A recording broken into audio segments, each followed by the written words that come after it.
Arnold Schwarzenegger's rise in bodybuilding collided head-on with Sergio Oliva, a man many still call one of the greatest physiques ever built. Sergio, nicknamed The Myth, had already established himself as a dominant force by winning Mr. Olympia 3 years in a row from 1967 to 1969. His structure was unlike anything seen at the time. Massive shoulders, an impossibly tiny waist, and muscle bellies that looked carved out of granite. He was the first man to embody the word mass monster, years before it became a staple of the sport. When Arnold stepped into the Olympia stage in 1969, he was the young Austrian prodigy trying to prove he could dethrone the established champion. That year, Sergio's experience and sheer physical gifts overwhelmed Arnold, handing him one of the rare defeats in his career. Arnold admitted later that Sergio's physique was something almost alien to compete against. Yet what Arnold lacked in completeness at the time, he made up for with an unmatched drive to improve and a strategic mind for bodybuilding presentation. By the time they met again in 1970, Arnold had transformed. He brought more size, sharper conditioning, and perfected the art of posing. He was not only bigger but smarter on stage. Where Sergio relied on his natural dominance, Arnold used charisma, stage control, and the ability to make his physique appear even more imposing under the light. The judges awarded Arnold the title, marking the start of his reign.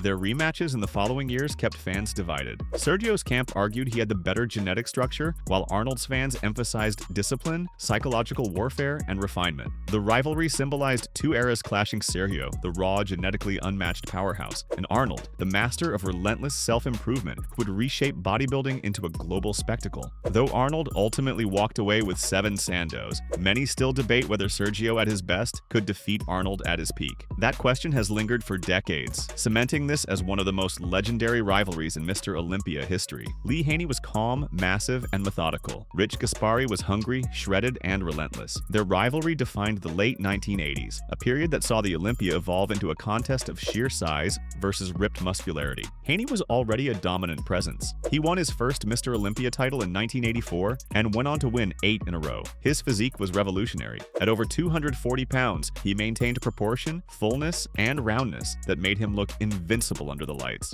But what Haney lacked, deep cuts and ultra-crisp separation, Gaspari brought in spades. Rich Gaspari wasn't as genetically gifted, but he was the first man to arrive on stage with paper-thin skin and deep striations in his glutes, a level of conditioning that was unheard of at the time. He never beat Haney at the Olympia, but he came dangerously close, placing second 3 times in a row from 1986 to 1988.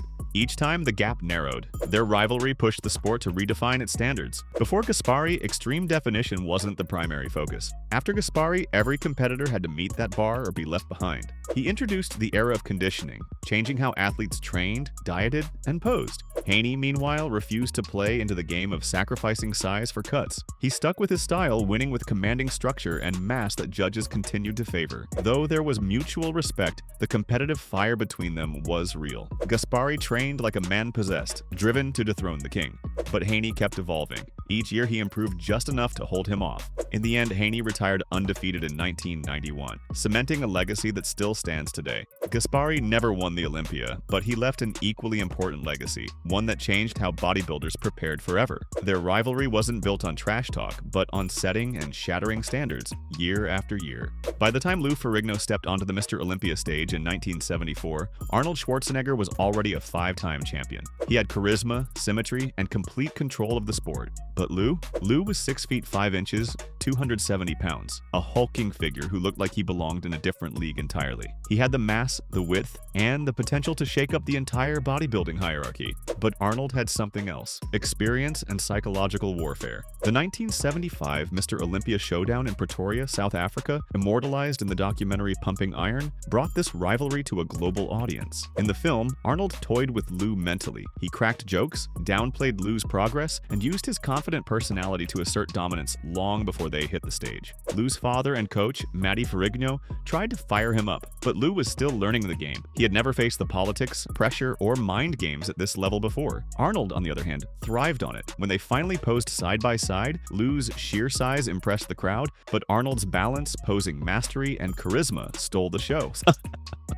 Arnold won, again. This rivalry became a narrative. David versus Goliath, but with the twist that Goliath was the underdog. Lou was younger, quieter, and physically intimidating, yet Arnold always had the upper hand. Even after the contest, their paths remained intertwined. Lou went on to star as the Incredible Hulk. Arnold became a movie icon and governor. The rivalry may have ended on stage in the 70s, but it lived on in pop culture for decades, symbolizing the golden era of bodybuilding. Arnold Schwarzenegger and Franco Columbu were best friends, but even friendship couldn't stop the quiet tension that built between two men chasing the same crown. Franco, the compact powerhouse from Sardinia, was often overlooked because of his shorter height, but pound for pound, he was one of the strongest men to ever compete at Mr. Olympia. With world-class deadlift and bench press records, Franco's raw power earned him the nickname the Sardinian Strongman. Arnold helped bring Franco into the wider universe and into the California bodybuilding scene, often referring to him as his little brother. They trained together at Gold's Gym Venice, pushing each other through grueling sessions that would become legendary in bodybuilding lore. But when Franco entered the Mr. Olympia lineup, the dynamic shifted. Franco had won the under 200-pound category in 1974 and 1975, but the real rivalry emerged in 1976 when the weight classes were removed. By then, Arnold had stepped away from the sport, temporarily retiring after his 1975 victory. Franco, meanwhile, set his sights on claiming the open title. In 1976, he succeeded, winning his first overall Olympia. But critics quickly pointed out that Franco's proportions lacked the aesthetic symmetry expected of a champion. His legs, in particular, were seen as a weak point, especially when standing next to taller competitors. Still, his density and conditioning were nearly unmatched. The true test came in 1980 when Arnold returned to the stage in Australia after a 5-year absence. Franco also returned, despite recovering from a devastating knee injury. The 1980 Olympia remains one of the most controversial in history. Arnold's surprise entry, lack of size compared to previous years, and rumored influence behind the scenes cast a long shadow over the results. Franco placed 5th, visibly off from his peak, and the friendship that once seemed unbreakable now sat under the weight of competitive reality. Their rivalry was less explosive than others, but no less complex. It was built on shared ambition, mutual respect, and personal sacrifice. Arnold would go on to define bodybuilding for decades. Franco, though quieter, would be remembered as the man who stood beside the king and, for a time, chased the crown himself. Dorian Yates entered the 1990s like a storm nobody saw coming. Nicknamed the Shadow, he transformed the Mr. Olympia stage into a battleground of mass, density, and work ethic. But to truly understand his legacy, you need to look at who he held off. Two of the greatest uncrowned legends in bodybuilding history, Kevin Levrone and Flex Wheeler. Kevin Levrone was the archetype of raw power. With cannonball delts, a granite chest, and one of the most complete upper bodies of all time, Levrone looked like he was sculpted by the gods. In 1992, the same year Dorian took his first Sandow, Kevin placed second, just one step away from glory, but that step would never shrink. Time after time, Levrone would come in looking dangerous, but never dangerous enough. Some say that he never peaked properly at Olympia. Others claim Yates simply outclassed him from behind with those dense hamstrings, glutes, and back. Kevin was a warrior, but Dorian was a wall. Flex Wheeler, on the other hand, was a different kind of threat. Where Kevin brought brute force, Flex brought perfection. His symmetry, flow, and lines were nearly supernatural. In 1993, many believed he had the better physique. He was elegant, polished, and complete. But when he stood next to Dorian, the judges chose substance over style. Yates's grainy muscle and sheer thickness swallowed the stage whole. That year marked a turning point where the sport started favoring mass over aesthetics. Flex's defeat symbolized the death of the classic ideal. Between the two of them, Flex and Kevin had everything, except the one quality Dorian owned: unbreakable intensity. Neither ever took him down, and when injuries finally slowed Yates in 1997, he still won. Torn biceps, triceps, and still unbeatable. And what's wild is that both Levrone and Wheeler could have been multi-time Mr. Olympia winners in any other era, but they were born in the age of the shadow. Dorian defined the 1990s with freakish size and death row conditioning, and nobody could pull him out of that shadow. Flex Wheeler was the bodybuilder that looked like a comic book hero come to life. His proportions were surreal: tiny waist, full round muscle bellies, and posing that flowed like ballet. By the mid-1990s, many believed he was destined to take over the Olympia stage. And then Ronnie Coleman happened. Before 1998, Ronnie wasn't a major threat.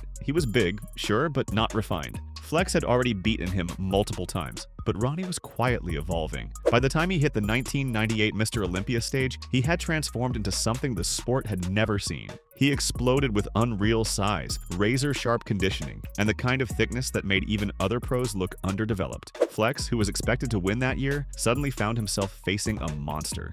The rivalry between them was almost symbolic. Flex represented the ideal of classical beauty in bodybuilding. Ronnie, on the other hand, pushed the boundaries of how massive and grainy a human physique could be. judges started favoring size and density. Symmetry and aesthetics, while appreciated, weren't enough anymore. By 1999 and 2000, the writing was on the wall. Ronnie's dominance was total. Even though Flex remained a fan favorite, he could never dethrone the king. Injuries and illness eventually slowed him down, but the rivalry left a lasting mark. Many still argue Flex had the better physique, but Ronnie rewrote the standards of the sport. This was the moment mass officially overtook symmetry as the sport's driving force, and nothing would ever be the same again. Ronnie Coleman versus Jay Cutler is what happens when an immovable object meets an unstoppable force. And their rivalry defined the early 2000s and marked one of the most dominant yet hard-fought eras in Mr. Olympia history. Ronnie took his first Olympia title in 1998 and kept winning for 8 consecutive years. His physique during this stretch was almost unreal, peaking around 296 pounds on stage with freaky muscle density, shredded glutes, and a back that looked like it was sculpted out of concrete. His 2003 package is still regarded as one of the greatest physiques in bodybuilding history. Ronnie was diced, wide, and explosive in every pose, but by 2001, a new contender emerged. Jay Cutler, younger, thicker through the waist and thighs, and always improving. That year, Jay came dangerously close to dethroning Ronnie, even winning several rounds. But a slight fade in conditioning during the later rounds let Ronnie reclaim the top spot. From then on, Cutler kept chasing. Each year he returned bigger, fuller, and more dialed in. But Ronnie always had the edge: sheer size, freakier proportions,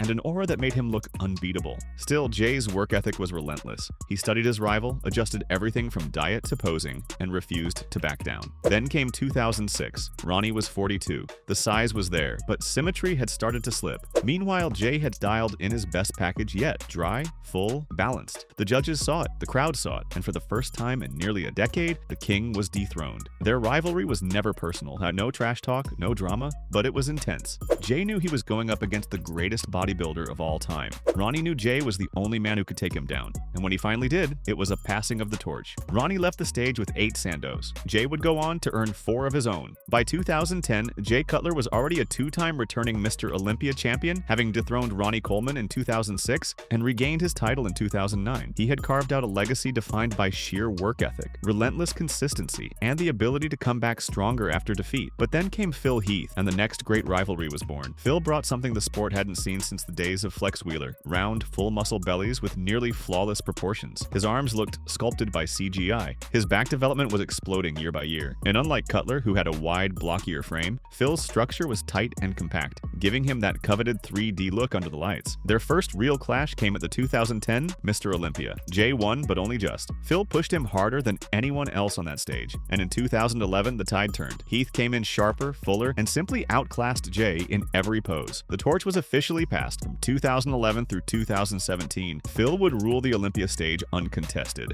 This rivalry wasn't hostile, but it was generational. Jay was the last of the 2000s mass monsters. Phil was the new breed, effortless aesthetics backed by cutting-edge prep. Their rivalry symbolized the transition from brute size and width to flowing, round, photogenic physiques. And even though Jay retired soon after, his influence lingered in Phil's shadow. The Cutler versus Heath era was brief but meaningful. It marked the end of one dynasty and the smooth beginning of another. In many ways, it was the cleanest, most sportsmanlike rivalry in Olympia history, but still one of the most pivotal. This wasn't a rivalry born from mutual respect. It was fire, ego, and tension, with 2 of the most genetically gifted athletes of their era clashing under the spotlight. Phil Heath entered the scene as the Gift. A former college basketball player, he had round 3D muscle bellies, near-perfect symmetry, and genetics that made even seasoned pros uneasy. He won his first Mr. Olympia title in 2011, and looked like the second coming of Flex Wheeler, only denser and more conditioned.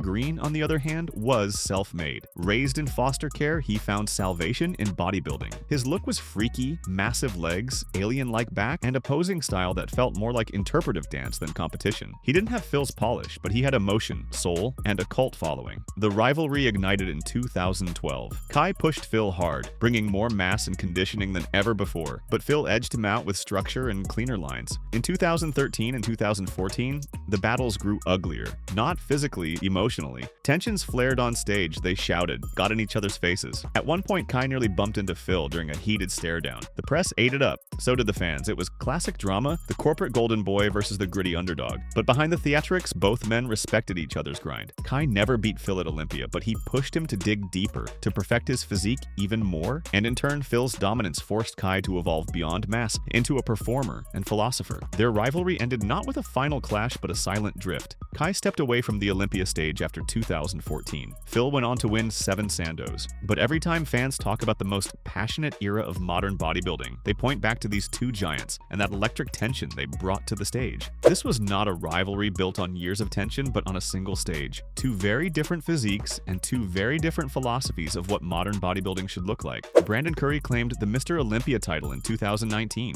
With wide clavicles, full round muscle bellies, and one of the best V-tapers in the modern era, he represented the more aesthetic branch of mass monsters, still huge but with flow and detail. His legs were often criticized as undersized, but his conditioning and upper body shape made him tough to beat. Then Big Ramy returned. After years of inconsistency, Mamdou Big Ramy Elspier came back in 2020 with something he had never shown before: refinement. At nearly 300 pounds on stage, he brought freakish size, full muscle bellies, improved conditioning, and surprisingly crisp detail for a man his size. The combination stunned everyone. Brandon came in sharp, but Ramy was overwhelming. The judges rewarded Ramy's mass and presence, and he won decisively, ending Brandon's reign after just 1 year. The rematch in 2021 told the same story.